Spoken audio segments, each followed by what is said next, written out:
My hands tapped against the steering wheel. I barely felt the hardened surface beneath my fingertips. The soft leather gloves I wore did a good job at robbing my sense of touch, which I needed them to. I wasn't used to the freezing conditions, and driving through Wisconsin to Duluth, Minnesota meant I had to endure those. The windshield wipers on my white Corolla were a blur, swiping away snow as it came down heavy. Harsh wind battered my car. Sometimes, when a particularly strong gust hit me, I thought the wind would pick it up and toss it to the side like a matchbox car. Stupid snow, I mumbled, huffing, my breath blowing a strand of black hair from my face. I reached up with my glove and tucked that lock back behind my ear. Why was there so much snow on the road right now anyway? Shouldn't this state have an entire plow fleet to clear them? Texas definitely doesn't have that. I could understand the amount of snow and ice layering the road down there, but not up here. Northerners always bragged that they had the infrastructure to handle the weather. I saw none of that. Load of crap, I mumbled as the radio crackled, signaling the end of the country song I'd been listening to. And that was the latest hit single from Luke Wilkins, the radio jockey said, his voice loud for 10 o'clock at night. Before we continue with our country countdown, we do want to say here at 107.5, hope all of you are staying safe out there tonight. The National Weather Service has issued a blizzard warning for the western Wisconsin, eastern Minnesota area. Great, I huffed, shaking my head. Not that anyone was with me to hear my bitter complaints. There weren't even any other drivers on the road, as far as I could tell. Then again, it was hard to see anything through the growing snowfall. And now to Tammy for some local news. Tammy? Thanks, Bob. In local news today, Duluth and Superior area high schools are... I nodded. The radio was talking about Duluth high schools.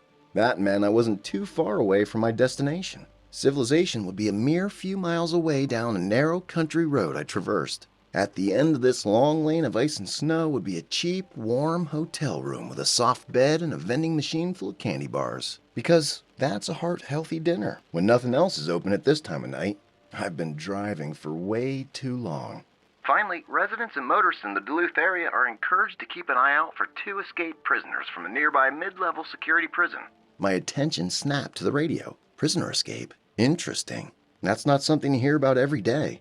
Both suspects are believed to be armed and dangerous. Police have established roadblocks along several major roadways in an attempt to apprehend the escapees. Bob, that's the news. Thank you, Tammy. Now we continue with our country countdown. We're gonna take a detour back in time to the good old outlaw days. Here's Waylon Jennings on 107.5 Big Buck FM. Nostalgia filled me. That town wasn't too far from where I used to live. Oh, how I missed the warm days that filled February compared to this icy wasteland I drove through now. My eyes squinted as they scoured the road through the blinding blizzard. Even my car's headlights were having trouble cutting through the wall of white and wind whipping around me. Those prisoners were rather unlucky to have a blizzard hit during their escape. I wouldn't want to be roaming around this area without a hint of civilization in this weather. Oh well, nothing to worry about for me. It's not like I'd be stopping in this weather. What's that up ahead? Red and blue lights flashed through the cascading snow. Soon, the faint outlines of police cruisers formed within those lights. My brow furrowed in confusion as my foot left the gas pedal and gently pushed on the brakes. For a split second, one of my rear tires slipped on a patch of ice, making my breath hitch. However, that slip was short-lived, and soon my car came to a slow crawl in front of a police barricade.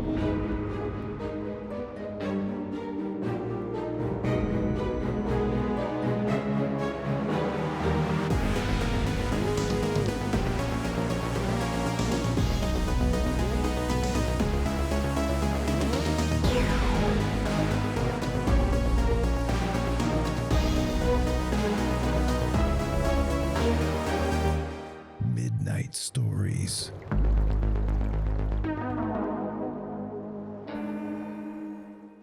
Right as my car came to a stop, I spotted a sheriff's deputy strolling through the snow toward my car. He was a thin man with rather pronounced cheekbones and sharp blue eyes that glowed in the lights of the police cruisers. His coat looked a bit too big for his bony frame, but I chalked that up to this guy probably going on a diet recently. He didn't look unhealthy after all. Obediently, I rolled down the window. The deputy shined his flashlight into my car. "License and registration, ma'am." I blinked. the light blinding me, keeping me from seeing all his facial features. Sorry, did I do something wrong? Not at all, ma'am. Just procedure. Also, do you mind turning down the radio for a moment? Oh, sure. I turned the volume down. The corner of my mouth twitched. I missed home. I reached into the center console and got my registration. Then I reached into my purse, which sat in the cold passenger seat, and pulled my license out of my wallet. After handing both to the deputy, he nodded and stepped back, taking a look at both. Then he nodded. Looks to be in order, ma'am. Cool. Can I go through? The deputy shook his head. Up ahead, I spotted another sheriff's deputy standing next to his cruiser, his hands resting in his coat pockets, as he watched us with some suspicion. Sorry, ma'am. Prisoner escape has all towns in a 50-mile radius on alert. Add in the blizzard, and the state patrols decided to close down major roadways until at least the morning. I sagged in my seat. You gotta be kidding me. I've got a new job to get to by tomorrow. I mean, what am I... The deputy reached into his pocket, making me freeze. Was he about to write me a ticket? Instead, he pulled out a notebook, scribbled down his name and phone number, then tore the sheet from the book and handed it to me. Here, give this to whoever your boss is if there's any problems. I doubt there'll be any, but just in case, you know. I blinked, then took the paper. Thank you. If the roads are closed, what am I supposed to do? The deputy flicked his flashlight ahead, outlining his partner, who wore a cloth mask over his mouth and nose to help fend off the cold. There's a truck stop with a motel about a mile up the road. You should see the neon sign not far after you pass us. Stop there for the night and then keep on going once the storm's passed. Oh, and don't think about driving anymore. There'll be more barricades up ahead and, well, if any of them find out you've gone past our instructions, they won't be too happy. He held out my license and registration. I gulped, took him back, and nodded. Thank you, officer. You have a good night now. You too.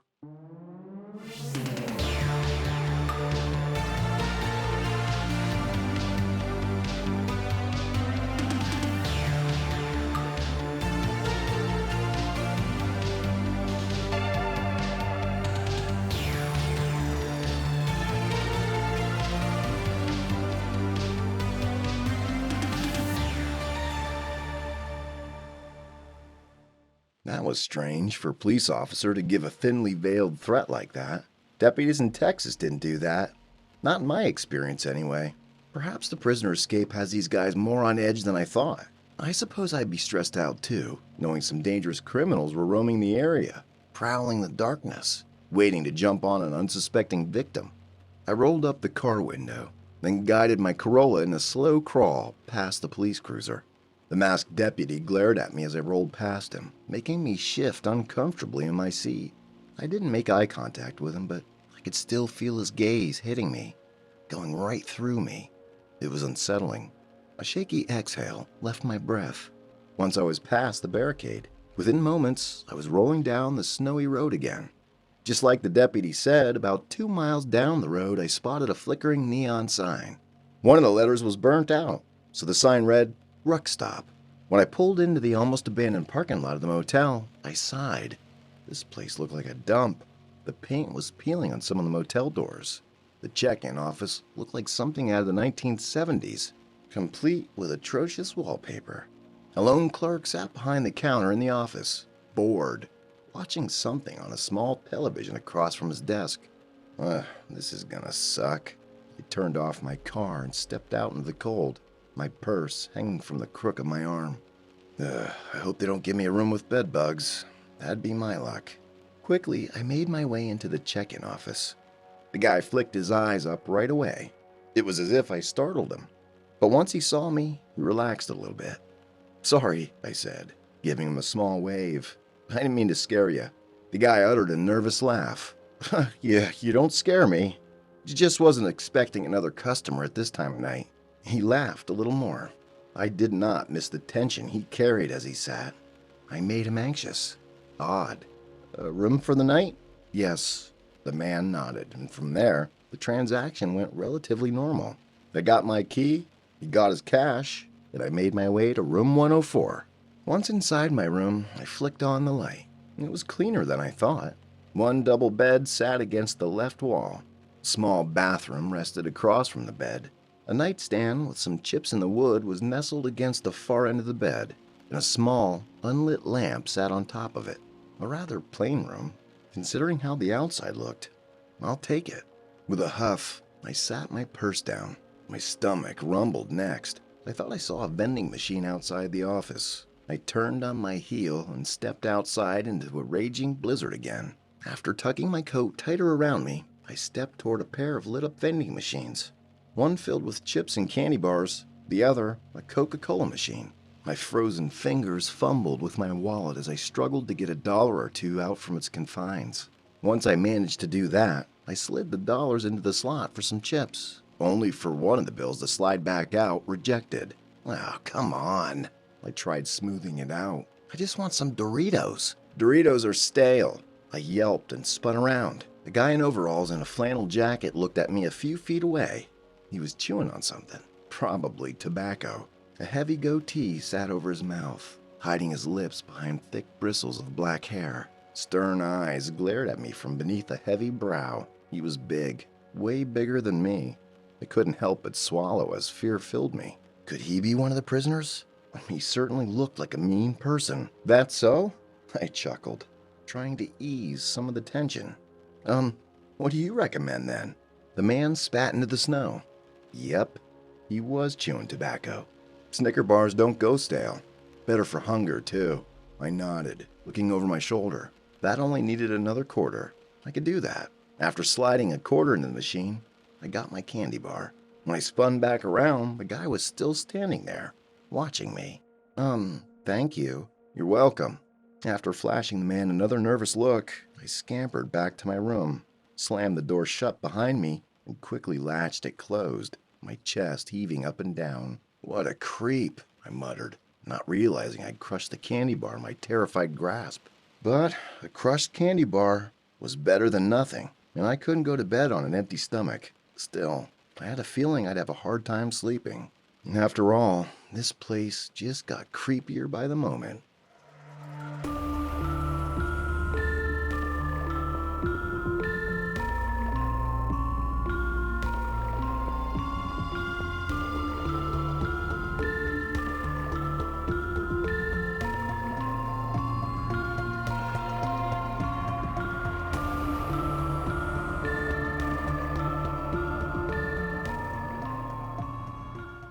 Bump. I stirred, rolled over, and curled up tighter in the scratchy sheets of my motel bed. A small mumble left my lips as my mind slowly woke up, even though I didn't want it to. It felt like I'd not slept at all. Bump, bump.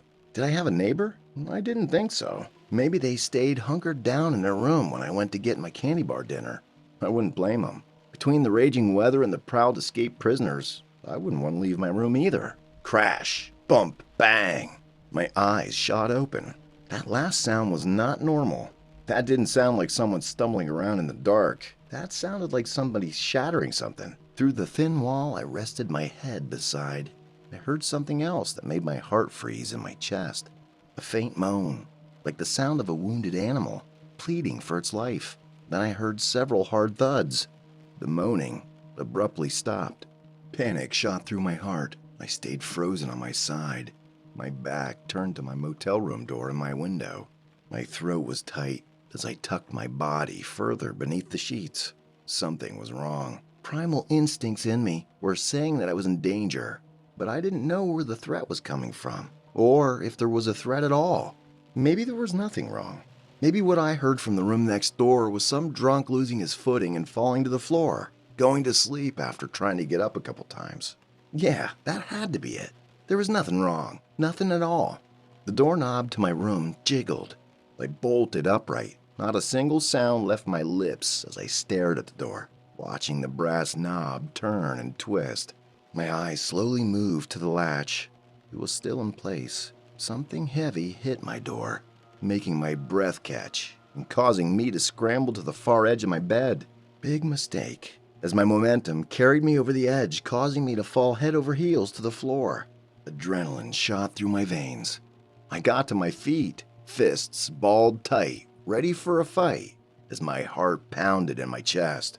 I did not dare to turn on a light for fear I would see something I didn't want to see. I peered through the darkness, eyeing my door, waiting for something large to come bursting through. like that creepy man in overalls from earlier. Did I stand a chance in a fight against him? No, I did not. I was a petite woman, barely tall enough to ride some roller coasters at Six Flags in San Antonio. I stood no chance against a large man in a fight, and I didn't have any weapons to help me.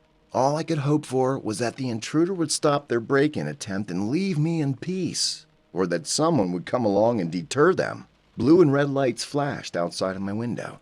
Relief flooded me. Police officers were here. Probably those deputies I met up the road before. Thank God.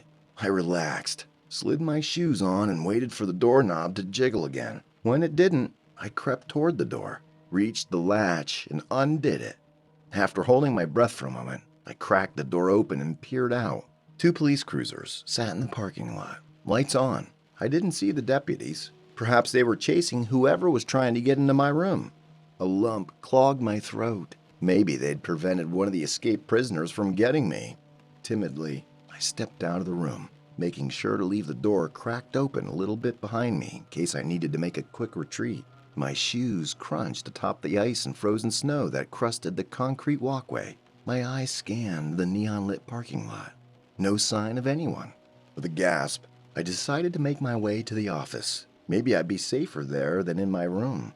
After all, one of the deputies might be staying there in case a prisoner tried to circle back to the motel. Right as I rushed toward the office, I stopped. The door next to my room was ajar. A light flickered inside. Don't look. I squeezed my eyes shut. Don't look. But I looked anyway. Through the cracked door and flickering lamplight, I saw a body on the floor. The body of the large man in overalls. My eyes widened. My hands shook. I stumbled back, almost slipping on a patch of black ice. With a terrified sound, I twisted and sprinted through the snow to the office. I reached the office door and burst into the cramped space. The same jittery guy was sitting in the chair, but he wasn't facing his crackling old television. Instead, his chair was facing away from me. He was leaning back as if he were asleep. "Hello," I cried, pounding a hand on the desk. The guy didn't move. "Hey!" I rushed around the desk and managed to get to his side of the room. "Hey, wake up! There's been a murder!" Horror filled me. The jittery desk clerk wasn't asleep. I was staring into the vacant eyes of a dead man. His face was frozen into a terrified scream that made my heart stop in my chest. Tears bubbled in my eyes. I scrambled back from his cold body, my chest heaving as I started to hyperventilate. 2 bodies. 2 dead people were in this motel. Did the police get here too late to save them from these escaped prisoners? That had to be who did this, right? I wasn't safe here. I rushed out of the office. For a split second, I was tempted to go back to my room, but I'd left my room door wide open. If the murderers were still here, then they would have easily gotten in. They could be waiting for me, ready to make me their next victim. After all, I wasn't some innocent girl anymore. I was a witness, a loose end, a threat to their newfound freedom. I could get into my car, but my keys were in my room, nestled away in one of my purse pockets. I didn't dare venture near room 104. So, instead, I did what any sensible person would do in the situation. I ran to the police cruisers, hoping their flashing lights and gold shields painted on the side of the door would protect me. I skidded to a stop beside one of the cars. With a gasp, I grabbed the door handle to the passenger seat, wrenched it open, and threw myself inside. Once seated, I smacked the automatic lock button. The sound of the car locking was music to my ears. That was too close. I would be safe here. Eventually, those deputies would come back either with the prisoners handcuffed or not. Either way, they'd make sure I could get my keys from my room and move on from this horrible place. Perhaps after they took a statement from me. I was a witness to 2 murders now, after all. "Ugh, this is not how I saw my first day up here going," I muttered. Muffled sounds came from the back seat. My entire body stiffened. A cold chill ran up my spine. Shivers crawled over my skin. With a shaky gaze, I glanced over my shoulder through the metal grate that split the cab of the car in 2 to the back seat. A man was tied up in the back seat. He was stripped bare of whatever clothes he'd been wearing, except for a pair of warm long johns and a white t-shirt. His eyes were wide with fright as he tried to say something to me, but his mouth was taped shut with a thick strip of duct tape. His haircut was a closely trimmed buzz cut. the kind I was used to seeing on military men and police officers. I couldn't breathe. The lump in my throat had returned, choking me, keeping me from being able to inhale or exhale. Still, my chest rose and fell as my panic morphed into true horror. The kind of horror someone would experience when they knew they were trapped and the end could be imminent. My gaze trembled away from the man tied up in the back seat of the cruiser. When I returned to the front, I saw the masked deputy from the county highway standing in front of my open door. In his hand, a police baton with a slick, shiny substance on it. He gave me an unblinking stare. All I could do was shrink beneath it. "This isn't happening," I breathed as I began to shake uncontrollably. "This can't be." A couple of soft taps hit the passenger window. I yelped and twisted to see the skinny deputy from earlier looking through the window at me. He gave me a grin, creepy and sinister. His cold blue eyes lit up with delight when he saw the horror on my face. His breath fogged the window as he pressed his face closer. "Open the window, ma'am," he said. "You know it's a crime to impede a police officer's actions, right? I should know." I rapidly shook my head. His smile wavered. "Well, now that's a shame. I thought you were such a sweet girl. So sad that it had to end like this for you. If these fuckers here hadn't recognized us, we'd be long gone." But they wanted to play heroes. The driver's side window shattered. A rough hand grabbed my long black hair, pulling me harshly across the center console. I kicked and screamed and swatted at the powerful arms of my attacker. To no avail. My foot bumped on the radio. A familiar voice hit my ears. "We're now getting reports that the two escaped prisoners were not low-level offenders, but rather dangerous criminals who've been transferred to a lower security facility due to good behavior. DPD has confirmed that the two men are convicted first-degree murderers. They're considered armed and dangerous. Residents of the Duluth area are encouraged to stay indoors and call 911 if they have any information regarding the escapees." Tears rolled down my cheeks as I fell out of the car and hit the frigid ground. Both deputies stood over me, one grinning, the other giving me the most hateful glare I'd ever seen in my life. The smiling deputy shook his head. "This really is a shame. I actually liked you, too." His masked friend raised the baton. I opened my mouth, paralyzed as the baton came crashing down toward my face. I screamed until I couldn't.